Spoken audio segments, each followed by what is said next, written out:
आपके ऊपर जो तबाही आने वाली है उसके हवाले से बिल आखिर अब हिंदुस्तानी अखबारात का दावा यह है कि इसमें अंदाजन 50,000 हिंदुस्तानी ट्रूप्स जो हैं इसमें हिस्सा ले रहे हैं। 40 से ज़्यादा कॉम्बैट प्लेन्स हैं, 20 से 25 नेवल शिप्स हैं, टैंक्स है, इन्फेंट्री है, आर्टिलरी है, और इसमें तीनों सर्विसेज के दरमियान में जो एक इंटीग्रेशन है कमांड की, उसे चेक किया जाएगा। यानी कि अगर सादा अल्फाज में आपको ये कहें कि भारत बाकायदा तौर पर जंग में कूद पड़ा है तो कहना गलत नहीं होगा। और इस सारी सिचुएशन में फजर की नमाज से पहले कराची इस वक्त दहल उठा है। यहाँ से Bangladesh border guards of Bangladesh है बंद, कोई नहीं है। बीएसएफ कंट्रोल करता है उस एरिया को कंप्लीटली। नो चिकन नेक लो।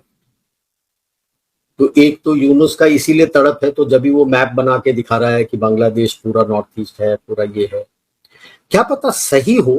केवल एक गलती होगा कि वो भारत का हिस्सा होगा। भारत में तो ये बयानिया है ना कि कश्मीर, आजाद कश्मीर भी हमारा हिस्सा, हमारा अटूट अंग है, हमने लेना है पाकिस्तान से। बोलो गिलगित बल्तिस्तान भी वापस लेना चाहते हैं, वो तो ये कहते हैं।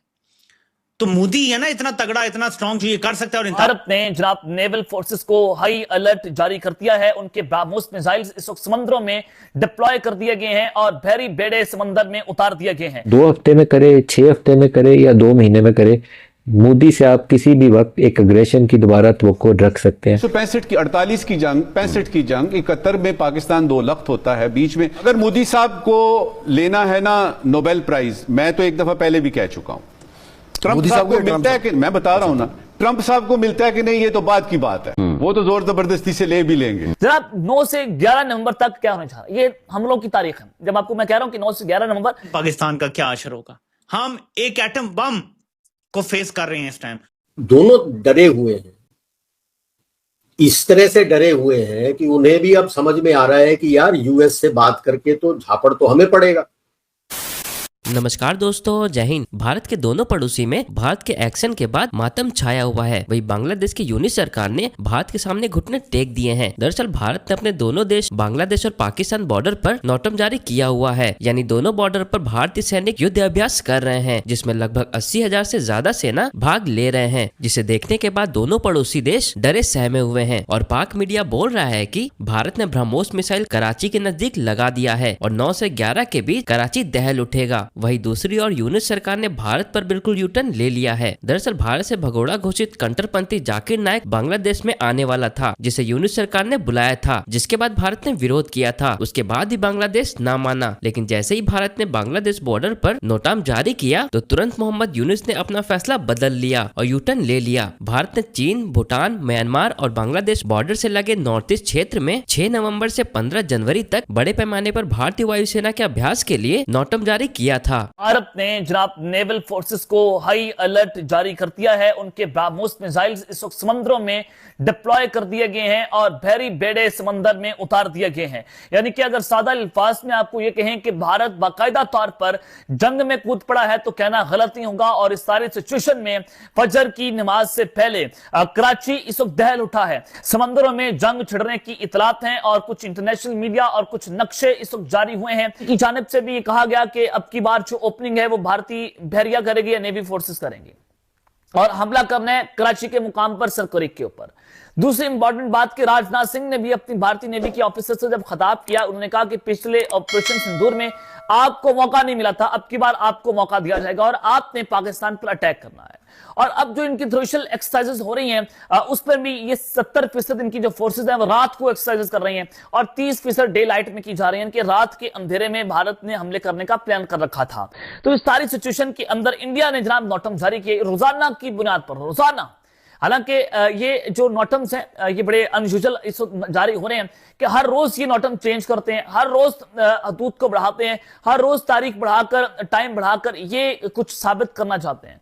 जनाब 9 से 11 नवंबर तक क्या होने जा रहा है, ये हमलों की तारीख है। जब आपको मैं कह रहा हूं कि 9 से 11 नवंबर ये कैसे हमलों की तारीख है कि इंडिया की जानिब से नए नोटम्स हैं वो कुछ जारी करती हैं कि जरा India has issued another NOTAM notice to airmen for their tri services exercises starting from 9 November to 11 November near Indo Pak international border, India ने एक नया नोटम जारी किया 9 से 11 नवंबर के दरमियान पाकिस्तान और इंडिया के दरमियान जो इंटरनेशनल बॉर्डर है वहां पर। Meanwhile recently a notum started from yesterday till November 5 was issued by Pakistan for naval exercise in the area opposite to Indian NOTAM। और ये सबसे इंपॉर्टेंट और खतरनाक सिचुएशन है कि ये जो एज है जहां पर पाक नेवी अपनी वॉर एक्सरसाइज करने जा रही है, जहां पर लाइव फायरिंग होगी, मिसाइल टेस्ट होंगे और बिल्कुल सामने भारतीय नेवी जो है वो खड़ी होगी। अब ये खबर सुने कि Pakistan has issued a new NOTAM very close to India and close to the new Indian NOTAM. जो इंडिया ने नया नॉटम जारी किया, पाकिस्तान ने एक नया नॉटम जारी करके बिल्कुल करीब जाकर लाकर खड़ा कर दिया अपनी पाक नेवी को भारतीय नेवी की तरफ। Has updated the NOTAM for its tri services exercise along Pakistan border near strategically important Sir Creek. The distance between both forces will be approximately 30 kilometres.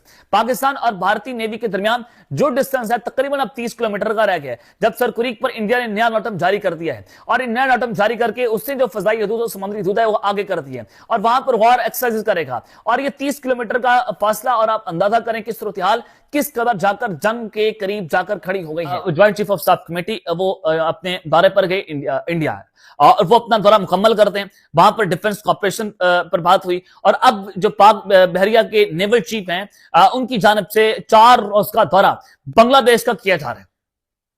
उससे पहले हमारे जनरल साहब हेडक्वार्टर के जो डीजी थे वो 4 रोज का दौरा करके आए बांग्लादेश से और वहां पर उन्होंने चिकन नेक का दौरा भी किया, जिसके बाद इंडिया ये कह रहा था कि पाकिस्तान के टॉप जर्नल है ये चिकन नेक का दौरा करने जा रहे हैं और इसके अंदर छलांग मारी गई जनाब तुर्की ने।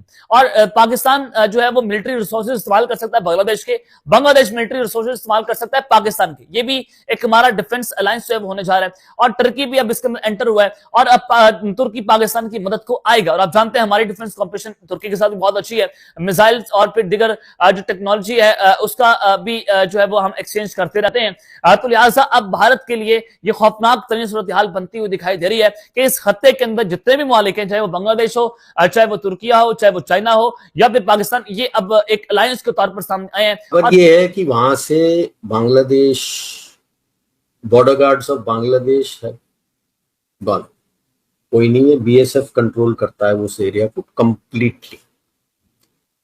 एंड अब आपका जो विड्थ है वो 60 माइल हो गई, so there is no chicken neck cliff. तो एक तो यूनुस का इसीलिए तड़प है, तो जब भी वो मैप बना के दिखा रहा है कि बांग्लादेश पूरा नॉर्थ ईस्ट है, पूरा ये है, क्या पता सही हो, केवल एक गलती होगा कि वो भारत का हिस्सा होगा। अभी डरे हुए हैं पाकिस्तान, बांग्लादेश भी डरा हुआ है, because there is a huge tri service exercise going on both flanks. NOTAM दिया हुआ है, अब वो बड़ा डर है उनको कि यार क्या हो जाएगा, क्योंकि नॉर्थ ईस्ट के एक्सरसाइज में अगर आप नेवी का एक्सरसाइज कर रहे हैं और उधर भी नॉर्थ वेस्ट में नेवी का एक्सरसाइज हो रहा है, तो वेस्ट में जो हो रहा है आपका नॉर्थ वेस्ट नहीं सॉरी साउथ वेस्ट पे, आपके साउथ वेस्ट पे हो रहा है, तो डर तो पाकिस्तान को है, क्योंकि एम्फीबियस लैंडिंग वगैरह तो you are doing is showing Pakistan. उसी तरह से नॉर्थ ईस्ट में अगर आप एक्सरसाइज कर रहे हो, नेवी है, एम्फीबियस लैंडिंग वगैरह दिखा रहे हो, तो कौन देश में लैंडिंग कर रहे हो? बांग्लादेश।